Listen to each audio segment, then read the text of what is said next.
All right. Hi, I'm sitting with Scotty with whatyoureading.com, and I'm sitting here with my cohort, my editor, my Perry White, Chuck Suffle of whatyoureading.com. Hi. We just saw Batman versus Superman trailer on Jimmy Kimmel, and we have a lot to say about it. And if you haven't realized, yeah, I'm Team Superman. This guy's team, there we go. So we're going to talk about it. By now, it's probably been downloaded 2 billion times. And I would think it was viewed by 10 minutes ago. It happened 10 minutes ago. Everybody has already just seen it 47,000 times at this point. Yeah, definitely. Everybody has seen it, but yeah, I'm the Superman guy. So yeah, Chuck, we watched it. We saw it. First. How many times did you watch it? I've seen it 3 times already. I watched it once and came and set up the blab. So sorry to say, I watched it once. All right. Well, first off, first impressions, Batman.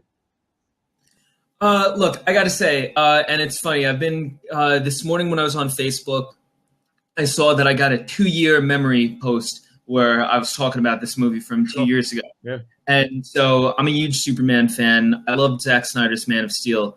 So naturally, coming out of that movie, I wanted to see a sequel. Mm-hmm. So with Batman versus Superman, the second they announced that, I was very intrigued by the idea of reintroducing Batman, especially so soon after the Dark Knight trilogy had just ended.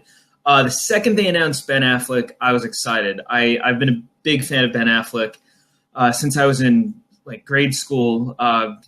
Grew up with Forces of Nature and Armageddon and all those movies. So I've been a Ben Affleck guy. I'm on his side. I think he's going to be great as Batman.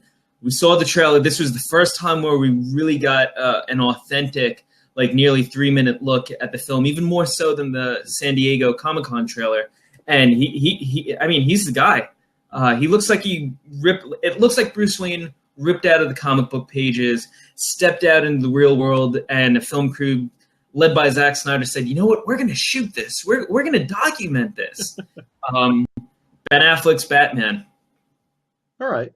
Now, I've been waiting for this movie, too. I've been waiting for this movie since there was that billboard in the back of I Am Legend in 2007 that had the symbols overlaid. Remember that? And everybody was like, oh, my God, what is this? Isn't it? And we didn't know. And it was, they just did it to do it. It was it wasn't a sneak or anything, but it did kind of put it in put the idea in everybody's mind. Would it be verse? Would it be together? As for Affleck being Batman, you know me. I have a lot of conflicting stuff with that. I will say that I'm very happy with this trailer because the last two, if the guy put his jaw any tighter, his teeth would just explode out of his mouth. I mean, it was ridiculous. He only had one emotion through 2 trailers.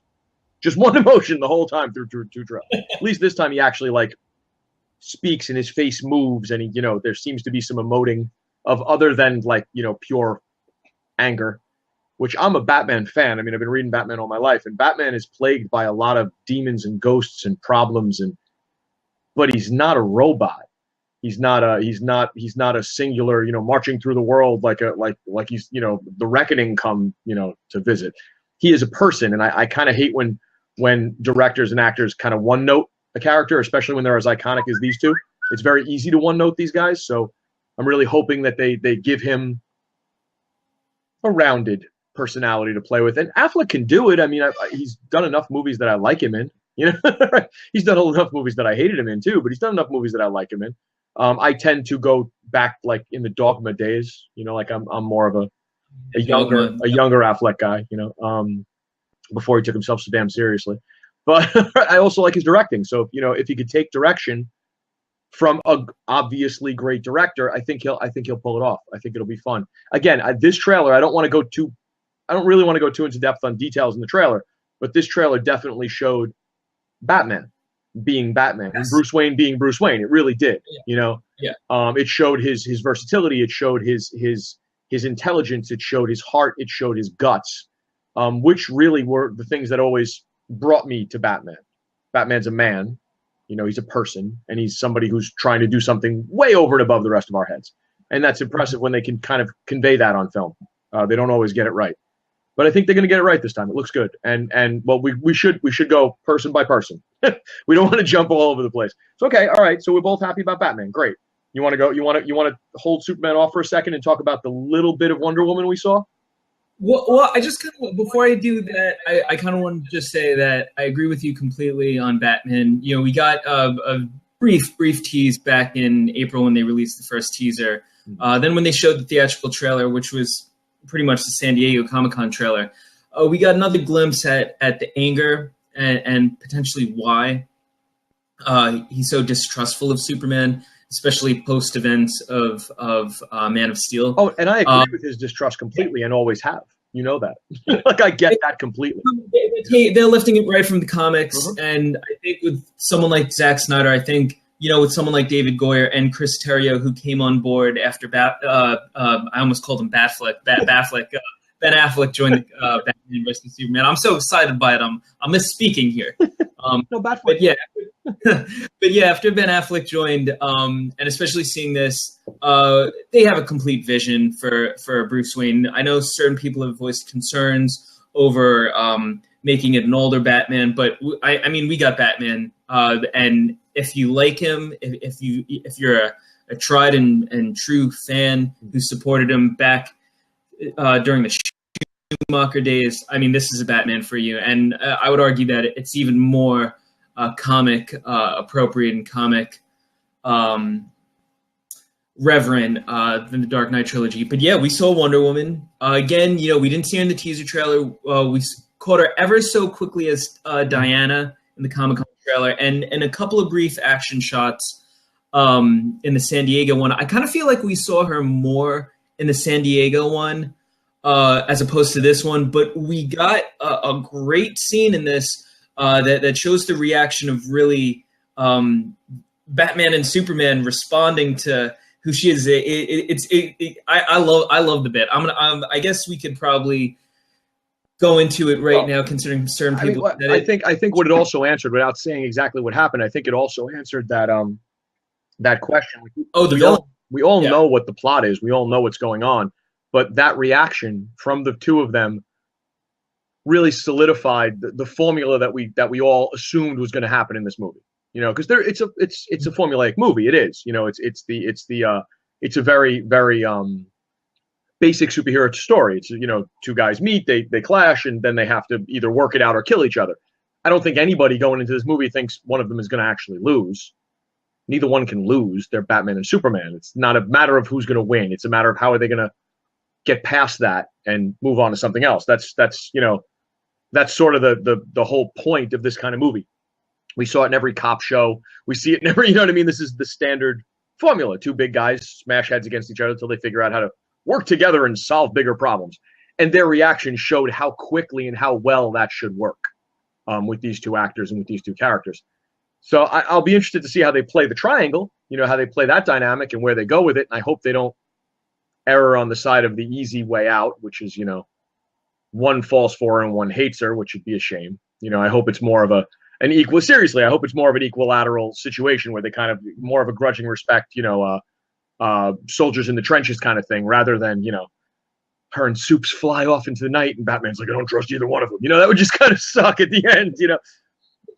I don't think we're going to get that. And I think, if anything, and this might be something that people eventually complain about, I think it's going to be, I don't want to say cookie cutter in its approach, but I could almost see it where we can almost call what's going to happen.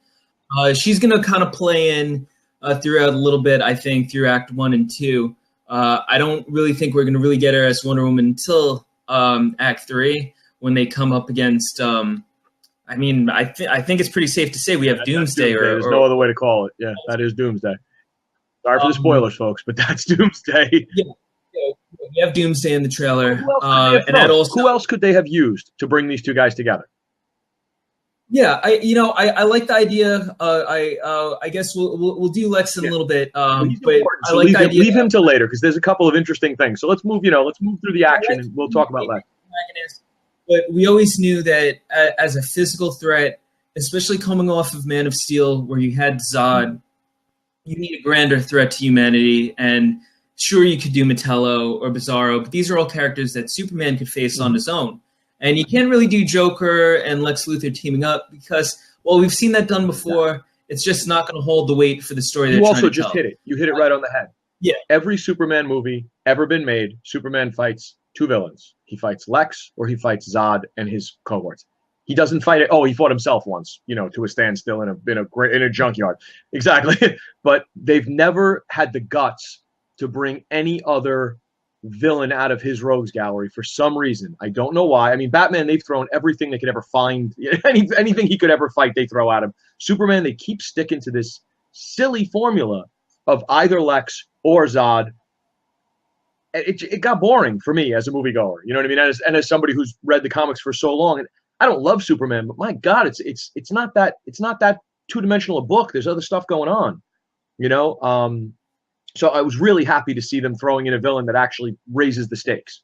It's also cool to see somebody that I firmly believe Batman could take. He could take him because Batman wouldn't go toe to toe with him, and that's the whole point. That's kind of been my whole point of this movie, in the whole who would win fight. It's not a matter of who would win. Batman would never go toe to toe for very long with any of these guys. He's not stupid. He'd find a way not to go toe to toe. And what's great about that is we got that team trailer too, where you see that moment where Superman and Batman are fighting, and Superman even says something to Batman like, I can't remember exactly. Stay down. I would have killed if I had wanted to. I would have killed you already, which is exactly what I said to you. The point is, if Superman doesn't fry him in the first 5 minutes, Batman's going to win, because that means he knows he's got the upper hand, and that's what Batman always counts on, finding the upper hand. If Superman's really not going to kill him, then he's going to lose at some point, because Batman won't stop, and that's why they need something to turn the fight into something else, because otherwise it would just be these two guys, going from fists to rocks to sticks to guns to nuclear weapons, essentially. They would not stop ramping it up until somebody, until Batman essentially won or Superman decided to kill him. So now you have the Superman movie background that I lack, because I haven't seen those movies a million times. This is a new Superman. This is a new Superman in the idea of taking life. We know that. Whereas the comic book Superman never would have taken a life, ever in a billion years. Debatably, we could argue against that, but I see. Not intentionally. Like the Superman that played out in the movie with the neck snap thing is not something you would have seen in the comic book, except in the most extreme cases and probably not real canon stories. You know what I mean? If that was and I know why, because from the writer's perspective, once you cross that line with him, it's too easy to cross it again. Character-wise, once you take him there, once you have a set of circumstances that'll make him do that, it's very easy to make those circumstances happen often, and then you lose part of the character that people love. So that was something that I guarantee you, if you talk to the editors, they pull back from that often, just for that reason. Where do you go once you've done that? How much further do you go once you've done that? And for some reason, the movie franchises tend to not care as much about the longevity of the character, because these guys don't know if there's going to be another movie, nor do they really care. Neither do movie studios. They're making the movie for now, or whatever series of movies they have in mind. They're not looking at the character's longevity 20, 30, 40 years out. Comic books actually do. Comic books assume they're going to be publishing them forever, unless sales flag. So I think they look at that a little differently. But we're getting off topic. To bring it back around, yes, Wonder Woman, what I really liked was the visual with her, which maybe I missed it in the other trailers. It didn't stick as well.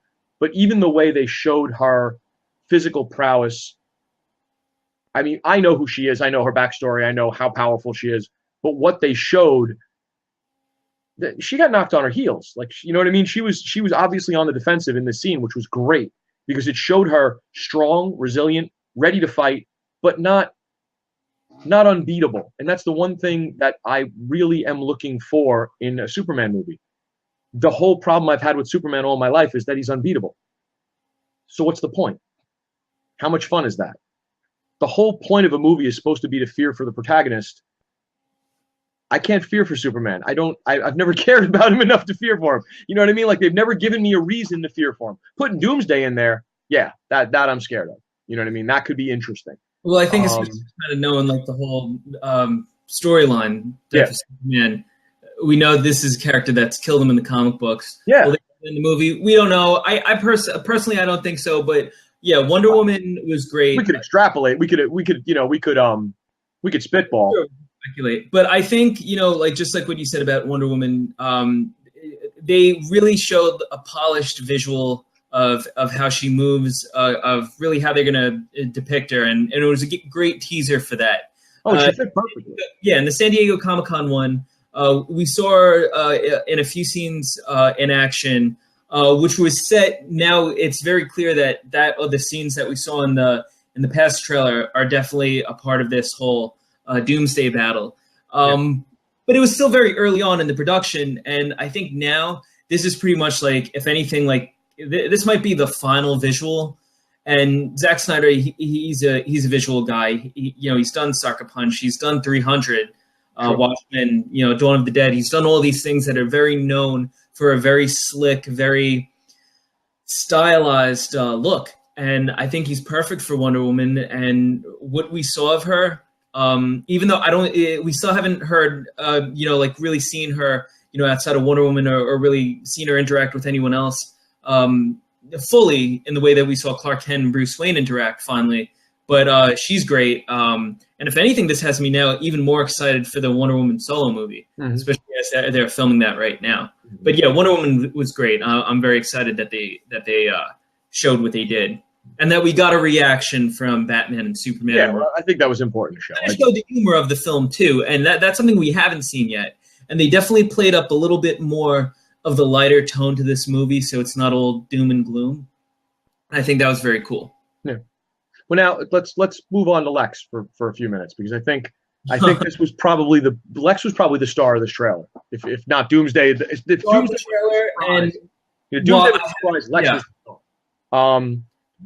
I haven't looked at any. I'm almost positive Lex is definitely the thing that everybody's talking about right now. Okay. Either you really love him or you hate him. First question from me to you. Lex knows?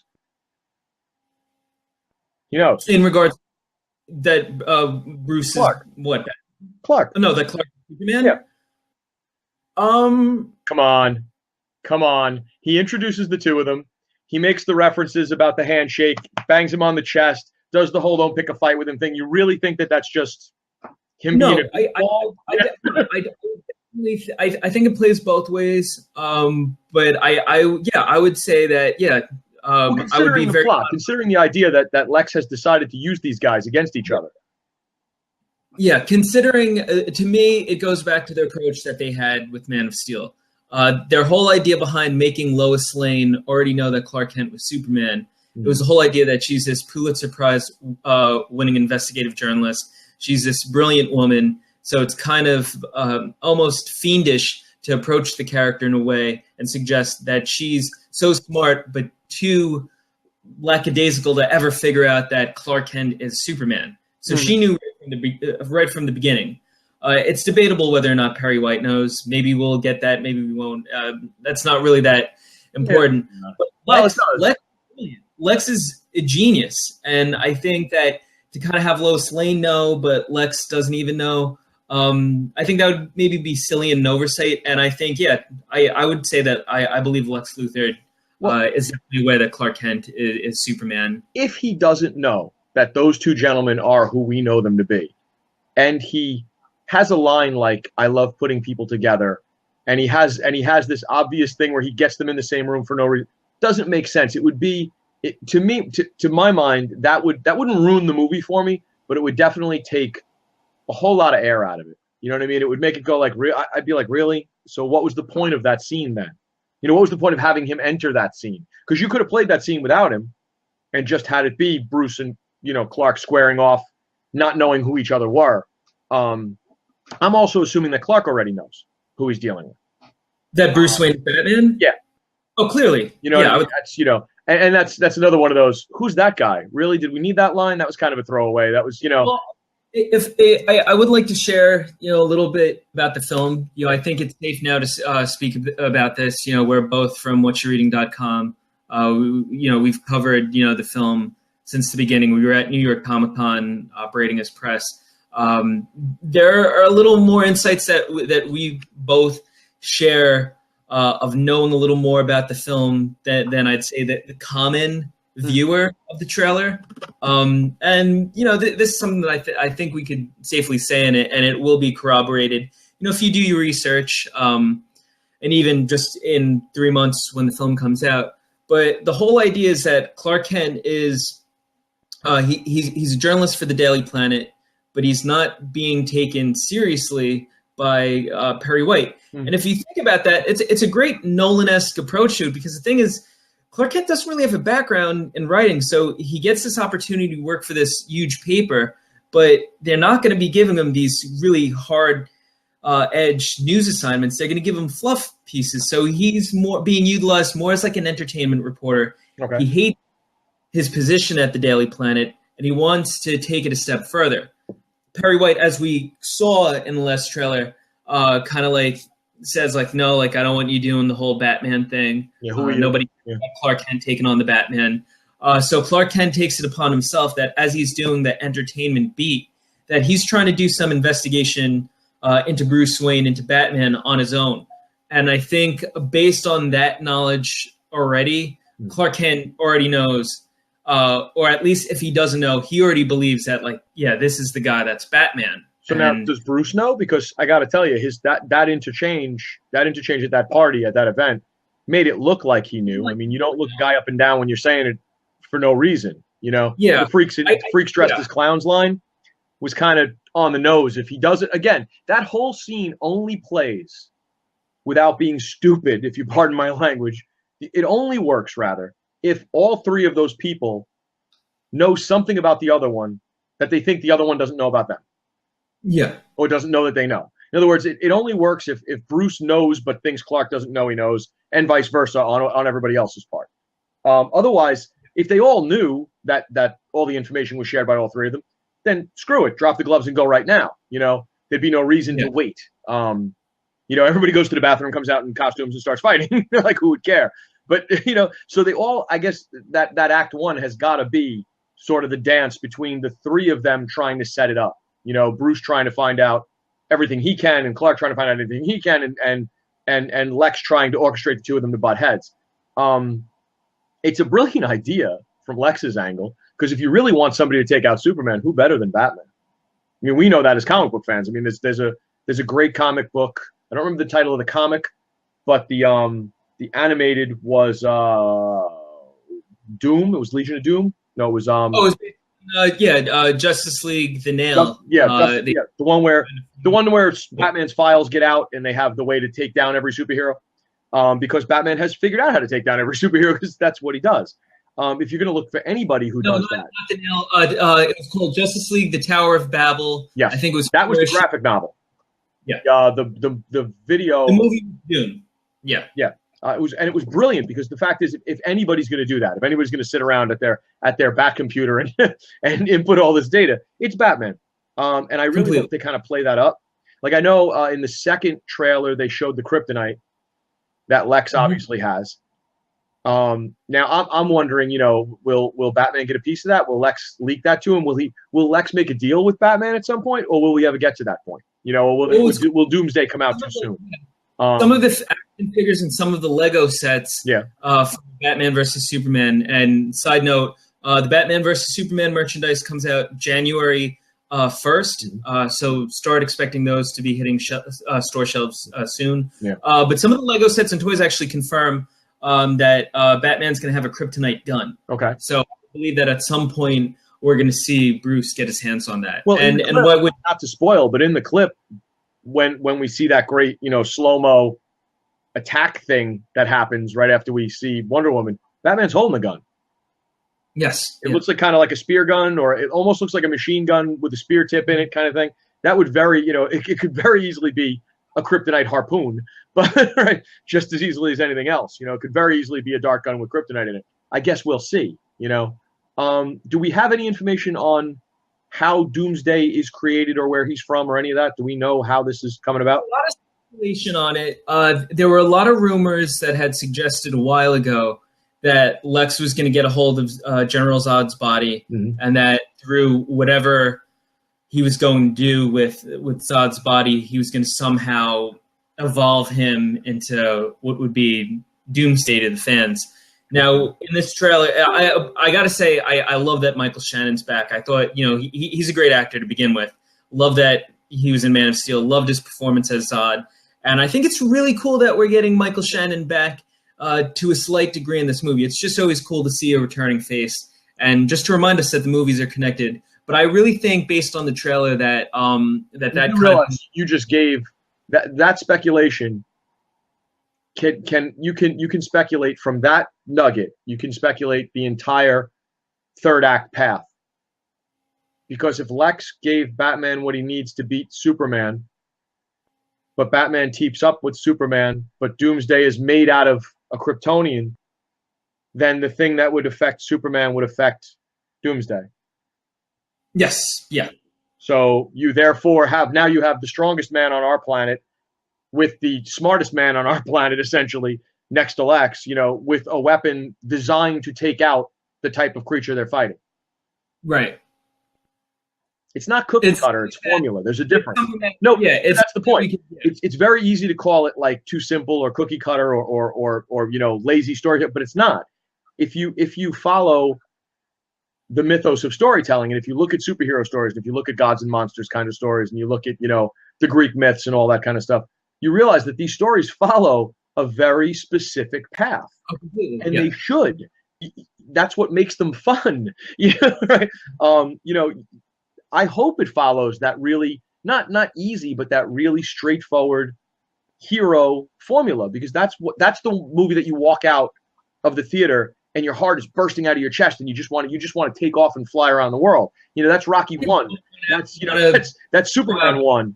That's not one Batman movie yet, in my opinion. Not one Batman movie left me like, they're all like, oh, okay, not one. Well, I think this is a perfect place to look at it in this way. We've had over 10 Marvel Cinematic Universe movies. They've built their universe. Mm-hmm. Warner Brothers, DC, they started Man of Steel, and in a lot of ways, I like to joke with my friends that, and I've even joked with you about this, that Man of Steel is kind of like the Hobbit to what the DC extended universe, shared cinematic universe, is kind of like the Lord of the Rings to the Man of Steel's Hobbit. But this was our first trailer where we finally got to see, this is what DC's doing. And this is potentially what the feel and tone of their movies are going to be. And there's a formula, definitely, for comic book movies. Like you said, they're mythological. That's what makes it so fun. What were your thoughts on the overall tone of the movie by like the 3-minute mark where you finally see them together and it's like, this is it? It's hard because it's a trailer, so it's cut specifically to be a trailer. I wasn't just to get into like some silly trailer, picking apart. I didn't like the opening music to the trailer. I didn't understand what was going on. I felt like it didn't work for the scene leading up to the party. Then once we got into the party, once we got past the throwaway line, who's that guy? You must be new. Once we got past that throwaway, it definitely the rest of the trailer went by so well and so smoothly, and the cinematography was so well done. Mm-hmm. That I the trailer ended and I smiled and went like, yep, that's what it should be. That was right. That worked. The point out overall, the cinematography, Larry Fong is the cinematographer for the film, and he's one of Zack Snyder's guys. He's done Watchmen, he's done 300, he's done Sucker Punch. So he's definitely a guy that's been with Snyder. I wonder if the nightmare sequence is going to kind of derail the film a little. It's going to be interesting now. Is that like, where's that whole nightmare sequence even coming from? Or is it just a natural nightmare? I definitely agree with you on that. It could, if it's in the wrong spot, it could really screw things up because the movie seems like it's really like a great build to an epic battle that then ramps up. And that's there's nothing better than that. There's nothing better than when you get to that moment where you think this is the climax. Wait, there's more. That's what we want. You know what I mean? So I don't know. I'm hoping it's not the Rocky formula where we have to have the fight that ends and then we have to have the second fight. I don't think that works for these characters. Like I think when they clash, it's got to be the clash that ends with them as either friends or one of them dead. I don't think they can do that kind of like we'll have a skirmish and we'll kind of win and lose and then we'll do it again later. I just don't see either one of them giving up. Right? You'd have to have a really good reason to make the fight end to bring it back later. And so I don't know what a first act's going to look like in this movie. I think I'm kind of interested in how they're going to play that out. If I think with the trailer, what? Interesting to see how it plays out.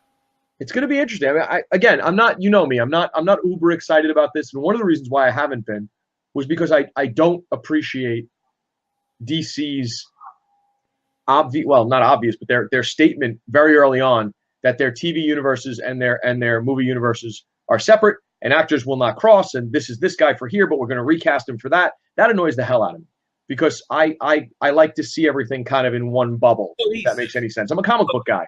You know, when I pick up Batman, it's Batman. I don't pick up this Batman and that Batman and see two different guys in it. You know, that you just wouldn't. I kind of like Marvel's way of doing things where they just keep them separate but equal. You know, well, my statement on that in regards to what you're saying is I agree with you on that completely. I think what works is that, okay, you know, we have the Netflix Marvel series, we have the Agents of S.H.I.E.L.D. on ABC, but they're all tied together. Whereas you have Flash, you have Arrow, you have Supergirl, we had Constantine, we have Legends of Tomorrow. But the idea of seeing, okay, the Flash, Grant Gustin in the show, which is excellent. Yeah, seeing him standing next to Ben Affleck, it's not going to happen. Yeah, it's disappointing to say the least. I think the one way DC kind of skirted around that after they made that comment was evident in this past year's Convergence storyline, where they opened it, where there's a multiverse and everything exists. So it's not like. Wait a second. Now, hang on to that for a second, because when Convergence was announced, it was a Final Crisis situation. They were eliminating things and reshuffling the deck and giving you the base core characters. And then by the end of Convergence, that wasn't the case. No, there are other universes. It's all cool. We're keeping people where they have to be. So in other words, they pulled the same MacGuffin they always pull, which is we're going to change everything. We changed nothing. After a while, you're like, guys, cut the crap. Figure out what you're going to do and stop leading us around in circles. You know, I'm actually infuriated that Marvel didn't do that.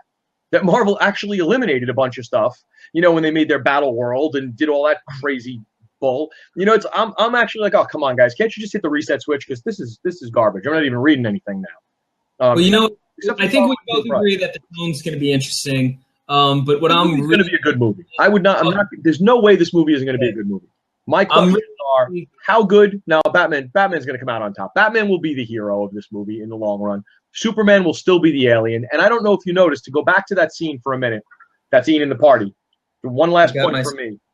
When Kent starts talking to Bruce Wayne, did you catch the unbelievably alien sort of characterization he had on his features and his voice, how stilted and stiff?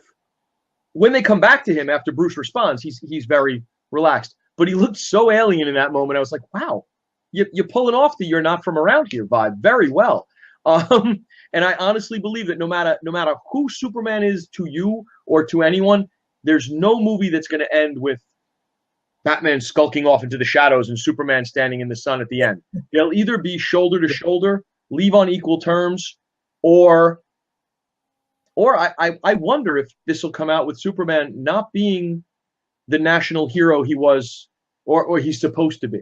I mean, we already see that tone is set in the movie, that the government's not smart, not really liking what's going on. And Batman is not really, happy with this guy. And Lex is trying to destroy him. I wonder if the movie will end with sort of a question mark on Superman's chest instead of an S. I think it'd be really cool if they played that, because when's the next movie? What are they doing in the next movie?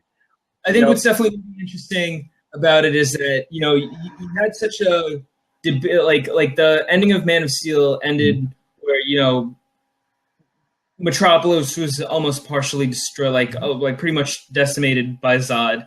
I thought it was magnificent. I thought it was so smart that we got to see even more of that in this trailer. Where you see the shot of the ending of Man of Steel, but told from the perspective of Bruce Wayne. And you see Zod and Superman fighting and Bruce Wayne watching them. You see a lot of scenes from Man of Steel almost reshot from a different angle in this, and I think that's cool. And I love that they're taking it at that approach that, okay, the world's now kind of divided on whether, you feel Superman's a savior or not. I think by the ending of this movie, the even bigger question is that, okay, I think the world is going to now know who Batman is. The world's going to now be introduced to Wonder Woman. How is the world going to respond to, okay, we knew we made first contact a year or two ago. I'm not sure how long Batman versus Superman is supposed to take place. I think it's supposed to be 2 years. Mm-hmm. I think it's supposed to be to design the suit. It'll take him that long to design the armor. Yeah, it's going to be just interesting to see how the world is going to react at the end of this film to the Trinity and what the tone of the world will be for Justice League. But I mean, that's a conversation for another time. And to close out my input on this trailer, I have 2 fears and 1 question. Let's see if I can remember them. My 2 fears are the nightmare sequence derailing the movie, the totally unnecessary retelling of Bruce Wayne's parents dying again for the 9 millionth time. That could very easily derail the movie if not handled well.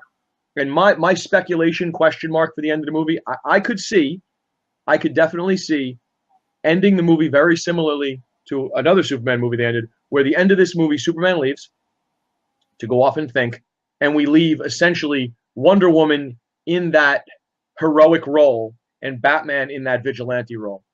And that leads us into bringing Superman back for the Justice League movie because we need him. You see where I'm going? I could very easily see them playing that because all these statues and all this iconography that they're showing of Superman, I can't even say that word tonight. I don't know why. I don't see that ending without demolishing it on some level. You see what I mean? They have to kind of reset him before Justice League starts. He has to be on the same level as everybody else. So how do you do that? I think that I think that's probably one of the smartest and the most thoughtful responses to the movie.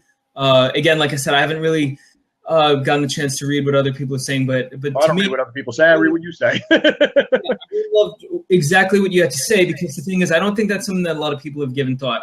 Earlier today, we were talking about a response that somebody had made to the preview that they showed during Gotham, which was the nightmare sequence, and it was basically a critique of Superman that Warner Brothers doesn't get Superman. They've done him wrong. But an interesting thing is we're seeing a more thoughtful, a more Nolan-esque, again, more real-world approach to the Man of Steel that's never been done before. And if you look at it, and mind you, I'm a huge Superman guy. I love Man of Steel. I didn't have a problem with it. And I think you need to naturally chart the progression of him as a man, of him as a hero. In the same way that you do any other character. I mean, Iron Man from Iron Man 1 to Age of Ultron is a completely different Tony Stark. Again, that's a whole nother series. But what I'm saying about Superman is that, we haven't earned, nor has Superman, Clark Kent, become the Christopher Reeve Superman. He hasn't become the Bruce Timm Justice League Superman. And I think what's going to be very cool is by the time we get to Justice League and a Man of Steel 2, like a proper Man of Steel 2, we're going to finally have that. And then fans will be able to look back and say, you know what? Yeah, they did it right. Yeah, I don't want a Christopher Reeve Superman again. Christopher Reeve was good for his time, but that was like the kind of like I'd say fairy tale Superman. I want a fully formed, fully human because he's been raised here. You know what I mean? Thinking, feeling Superman, and that's something that I think they tend to skip over. The idea that the guy's been here since he's a baby. Yeah, he's an alien, but he's still one of us, and he should have a lot of that motivation, and a lot of that fear, and a lot of that hope. And a lot more problems than you and I have because he's got all these powers to keep in check. So there really should be a more thoughtful Superman. Well, I think we got that completely in Man of Steel. The film definitely explored that. And I think Batman versus Superman, as a direct follow-up and as a sequel of sorts to Man of Steel, it's unquestionable that Superman is definitely the driving force for this movie. And I think what makes it so cool, to kind of close out my thoughts on Superman, as a Superman fan, I was a little worried about this film almost being where he was going to get shortchanged and Batman was going to steal the show. I think for anyone that's seen trailer 3, it's evident that that's not the case. You're getting a full Batman movie and a full Superman movie that if you like either one or both, you're not going to be disappointed. I think by using Man of Steel and that Superman story to essentially make this one possible, Superman's just as important as ever, if not more so. We even have him referenced in the Suicide Squad trailer, where you kind of understand that he's basically the floodgates for this whole world to begin. But yeah, I think we're going to get a well thought out Superman and Clark Kent. I love that we got to see more of Clark Kent in this. I think Henry Cavill's just going to continue doing a great job with it. And yeah, Ben Affleck, I'm a Ben Affleck guy. I liked what we saw with him. My point counterpoint to your fears and expectations, I think they have grounded it in a reality or this hyper reality that if they get too marvelous in their approach to like the second and third act, that could easily derail the film, where you could have I can almost kind of see it happening already, where you could have such a strong film where like, wow, they did such a great job, but then they just kind of went for it at the end and it just didn't work. Outside of my unabashed fandom and like me waiting online, starting like the second I finish this at the movie theater for the tickets to go on sale, I'm a little concerned that the movie could potentially fall apart, not to derail the whole DC cinematic franchise, but that it could hurt the movie a little bit, especially because it seems like there's a lot of goodwill and a lot of great things happening in it. So I'm a little worried about that approach. But other than that, I was excited by it. Going into the trailer, as soon as it started, I was like, oh, shucks, are they going to do this? And I had a moment where the trailer was going to be like, oh, boy, and this is coming from somebody that, I've been talking about it, like, again, since Man of Steel. I've been talking about this whole trailer for this whole week. The trailer, the music that they used, which wasn't Hans Zimmer or Tom Holkenborg, which was its own music, I think, by Immediate Music. The track's called Persons of Interest. You can find that on YouTube. It was a little generic, and I think they could have done better. And I think that kind of left the opening to the trailer a little uneasy. But the second they went into the whole party scene and went on, they just rolled with it from there. And it was cool. It was a lot of fun.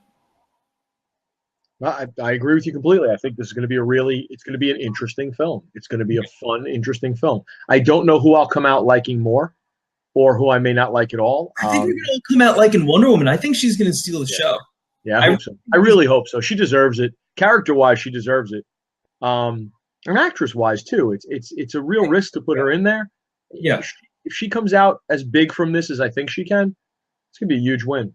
For the studio and for her and for comics, for crying out loud, which is, in both of us concluding that we love the trailer, we can't wait. We're counting down the next 113 days with bated breath.